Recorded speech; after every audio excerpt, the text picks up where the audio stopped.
Terminator 2 Judgment Day was directed by James Cameron and celebrates its 30th anniversary today on July 3rd. This is a movie that has been talked about to death. You know this movie, it comes up in every single greatest action movies conversation, and I've been looking forward to talking about this for a very long time. I remember I wanted to do a review of it in 2016. In fact, I even had some stuff ready for it, but I also think that now is an opportune moment for a couple of reasons. For one, I'm better at reviewing. My editing skills are better, and I know exactly what to say now. And if I ever go into like a rambling mode, I try to make sure I still stay on topic and like I know what I'm saying. And also because I think 30th anniversary just seemed a little more opportune. In the first Terminator movie that came out in 1984, we had the T-800 as a villain who was chasing after Sarah Connor and trying to kill her. So when T2 starts off, you're assuming the same thing is going to happen, except it's going to try and kill John Connor. So surprise, surprise, that's not what the movie is really about. The movie is actually about the T-800 helping John Connor survive. This one has been reprogrammed in a different way and sent back to protect him. And at the same time, he's also protecting Sarah Connor in the process. And it leads to a story that is surprisingly a lot more thoughtful than I thought it was going to be. They are being chased by another Terminator, a mimetic polyalloy named the T-1000, basically liquid metal. He can change into anything except something very complicated with moving parts. So he's trying to get after John Connor too, and he can take on the shape of other people and disguise himself and basically walk through anything unnoticed. And so that makes him a very dangerous foe. That's as much as I'm going to actually tell you about the movie, because I remember the first time I watched this movie and I had absolutely no idea what it was about. I had no lead-ins, nothing. And this is despite the fact that my Terminator viewing chronology is absolutely insane. Like, my first Terminator movie was T3. Then it was Salvation. Okay? So, then I watched T2. I watched T2 in 2010. I was very late to the game on this. And so, watching this movie, I remember going back to T3 and Salvation later and then saying, yeah, no, this is the better one. How did I miss this one this whole time? My best memory I can tell you is that I wore out the DVD to the point that my friends came over later on and they said, hey, what do you got to watch? Do you have any movies or something? I said, want to watch T2? I mean, I'm on the 49th rewatch of it, so let's do it again.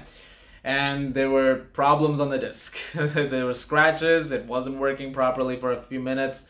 It was crazy. Like, that's how many times I watched the movie. That disc was gone. Now I have a Blu-ray of it, and I watched it a few times on that. And this movie, even after all this time, holds up. And I'm not just saying that in terms of a 30-year perspective. I'm saying that even just in terms of, like, more than a decade right now in case of me. It's like, when I watch this movie right now, it still holds up remarkably well. There are special effects in it that still look as good as some effects that are there today.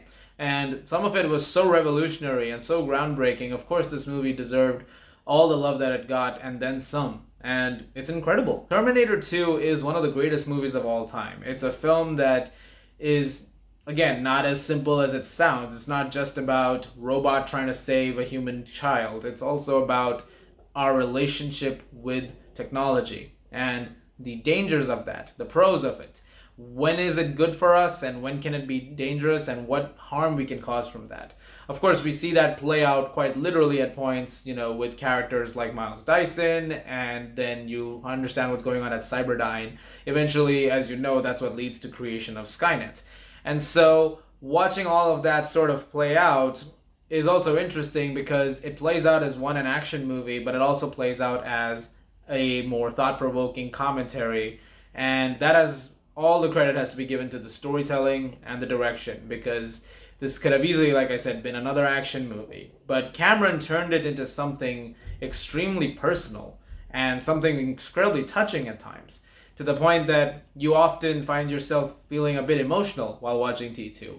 You'll find yourself connecting with the characters a lot more than you thought you ever would.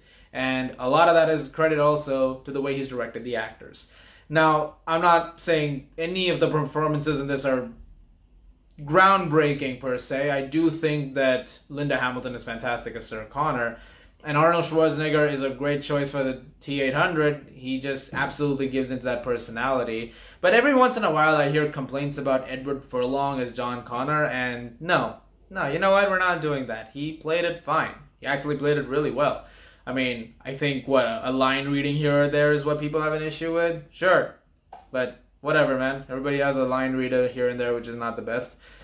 His performance was also really, really good. And eventually, as he starts to connect more with this machine, that connection that he forms with it, that bond, almost like a father and son bond that they have, was really, really touching. I mean, you got to remember, John's father isn't born yet.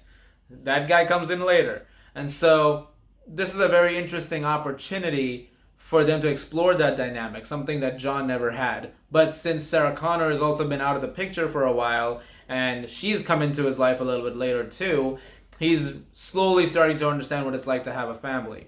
And that exploration of it, and then Sarah sort of looking into it and saying, like, okay, after everything that happened in the first movie, having this guy sort of come in and be like a surrogate father at times and be, a safe choice in the world that's inevitably going to be completely destroyed because of what Skynet does in 1997, there was something very hauntingly beautiful about that. I know I'm spending a lot of time on this point, but this is the essence of the movie. It's not about the T-1000 chasing John Connor in a truck and then the T-800 coming in on a bike later to save him. Or, the T-1000 walking through a gate in a special effect that looks incredible even now. Or any of the other action sequences that are in this movie. Because every decision that they take in terms of these emotions impact what the T-800 does later. For instance, my favorite bit, and I think I speak for a lot of people here, is when the police have surrounded Cyberdyne, and he says, I'll take care of the police. And John Connor's like, no, you said you won't hurt anybody.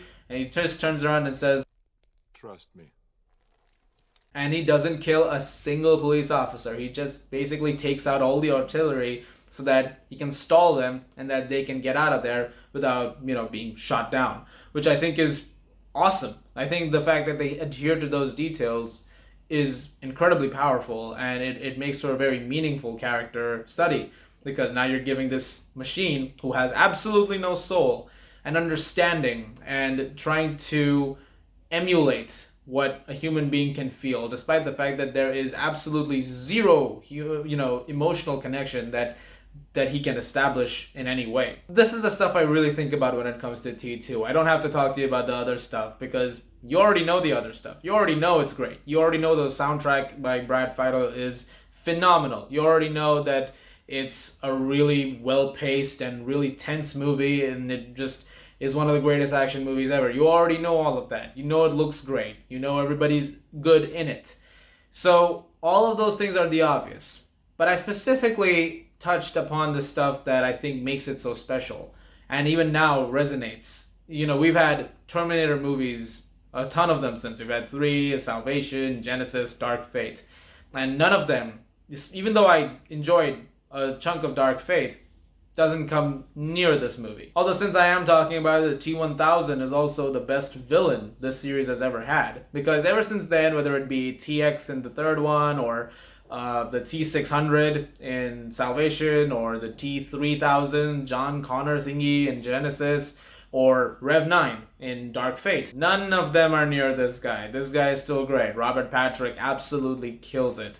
And this movie is also incredibly quotable. I mean, now that we are talking about it, what line isn't quotable? This is one of the most, quotable movies of all time. You can just say a lot of lines off of it. I myself do it all the time.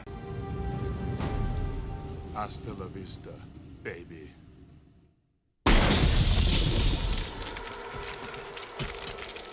And if someone gets upset, you say, chill out. Or you could do combinations. Chill out. Dickwad. That's great. See, you're getting it. I know now why you cry. But it's something I can never do.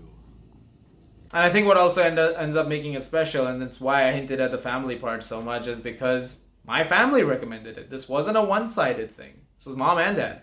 So a movie which sort of explores that dynamic in a very different way, there's something really nice about it, something that made it incredibly personal, and it makes it one of my favorite movies of all time. But that's what these anniversary reviews are really about. It's not so much about talking about the film quality itself. You already know it's great. You don't need another reminder of that. These reviews are more about sharing why it's special to you. And now that I'm here, I may as well tell you, and I did.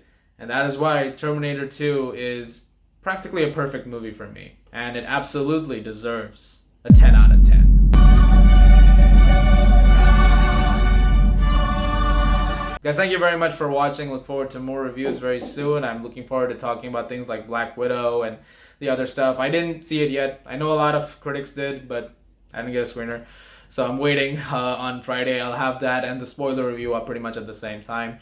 You guys are the best. Thank you very much as always. And if you like this, please just subscribe. And I'll see you guys at the movies.